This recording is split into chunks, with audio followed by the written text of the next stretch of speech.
Good evening and welcome to the Financial Week. I'm Andrew Laidley. Hoteliers are looking to cash in on the entertainment demand this festive season as parties remain on pause. One hotel has already started to propose other ways to celebrate with an emphasis on the government's safety protocols. But first, you'll have to make a booking. Like every other hotel, the Gulf View Hotel in Manchester suffered a major financial blow when COVID-19 hit and tourist arrivals stalled. But it didn't take long before the hotel figured out it could make up for the losses by cashing in on the desires of local partygoers. Based on the design of this property, which is a quadrangle format, we're able to keep functions and persons can party responsible from the comfort of their balcony, which is a minimum of 15 foot. So you have 15 foot by approximately 10 foot space for you and your guests to party from, and you're overlooking the pool or you're either overlooking a golf course. Managing Director Peter Campbell told our news team that the initiative has been a success so far. He also outlined how the health and safety protocols are enforced on the property. On entering the property at our main gate, you have a sanitization and temperature check. You also have another sanitization and temperature check prior to getting into the hotel. So it's something that we're big on. It's something that we take very, very seriously.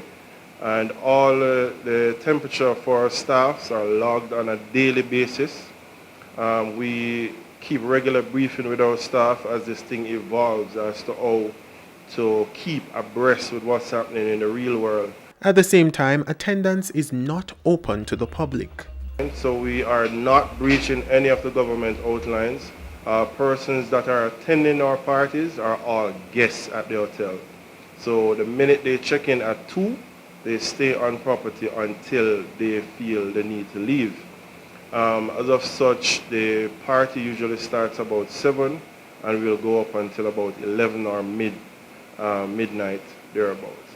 And as the holiday season draws closer, there are other plans in train. We are also looking forward to doing our New Year's Eve ball in the same format, where persons will be partying from our balcony. We want to make this a family event. So mom, dad, auntie, grandma, everybody can come down, get their rooms, party from your balcony. All servants will be taken to you. So we have staff that will take your food, your drink, whatever you desire to you. And again, we'll be doing daily activities, all of which are in keeping with the government protocols.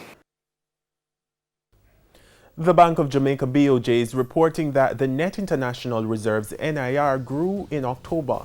At the end of October, the NIR was valued at $2.8 billion US. It was up by $145 million US compared with the previous month. And currency trading ended today with the US dollar selling for $148.46.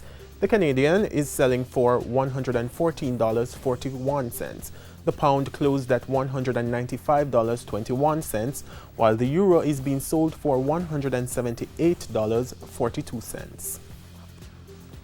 The JSE index lost 1,514 points today, and the junior market index gained 29 points. Among the winners were T-Tech, JMMB Group 7%, Cargo Handlers, Stanley Motor, and 1834 Investments.